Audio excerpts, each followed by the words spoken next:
If someone took away my degrees, my contacts, my United Kingdom experience, everything, and I had to start over again, how would I find a fully funded master's or PhD scholarship in the UK or any other place in Europe? Well, I would follow these 5 steps. No paid agents, no expensive courses, just a process that anyone that has a phone can follow.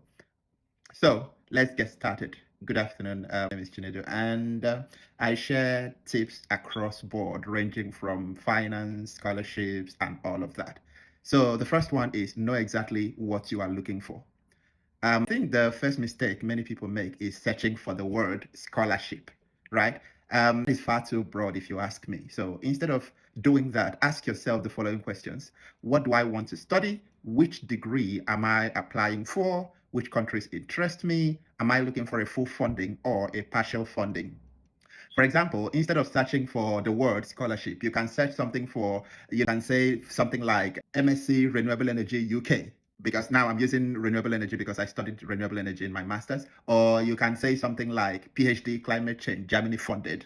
Now, the more specific you search, the better your results. The second point or the second step you can take is to start with official sources. Never begin with a random website that you find online. Always begin with official sources because they contain the most accurate and up-to-date information. And this could include university scholarship pages or government scholarship websites or official scholarship programs. For example, you have sources like Chevening, Commonwealth, DAAD, Erasmus Mundus, and all of the university funding pages. If it is not an official website, then you have to ensure you double check before you apply. The third point is use Google the smart way. Most people don't realize that Google is one of the best scholarship search engines when you know how to use it right. So instead of typing scholarship, you can use specific searches like fully funded masters UK sites. Maybe you can add something like ac.uk, and say something like PhD scholarships engineering. You can add like that is for edu, that will probably channel you to universities that have PhD scholarships in engineering. Or you can say something like international scholarship renewable energy.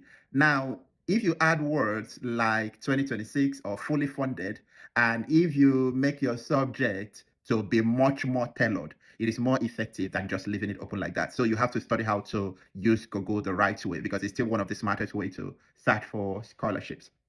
Number 4, create your own scholarship tracker. Here is something many successful applicants do. They actually don't rely on their memory because we are not as or whatever, I don't know what to call it now, but we can't memorize as much as we think, right?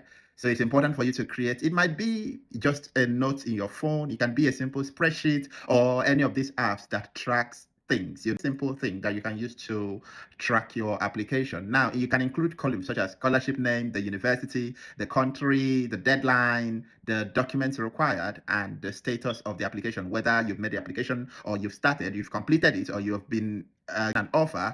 You have to keep track of everything you're applying for. And trust me, once you have 15 minutes, 15 applications, sorry, you'll be glad you organized everything because at that point, you simply cannot memorize everything. And finally, apply consistently.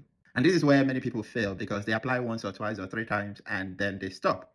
For masters and PhD, I applied for each of them. I applied most and above because the most important thing is you don't have what you're looking for. You keep trying. No two ways about that, right? So apply for one scholarship, you get rejected, and you give up.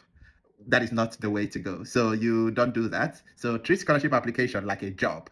Set yourself a target. It could be 2 applications every week, or 1 application every week, or 5 applications or 6 applications every month. Just as long as you don't get what you want, you keep applying. So, in summary, to start over again, to apply for scholarships, I would do the following. Number 1, know exactly what you want. Number 2, search official sources. Number 3, use Google strategically. Number 4, keep a scholarship tracker. And finally, apply consistently. So let me know in the comment section if there are other things you can apply if you are starting off in your scholarship application. Thank you so much.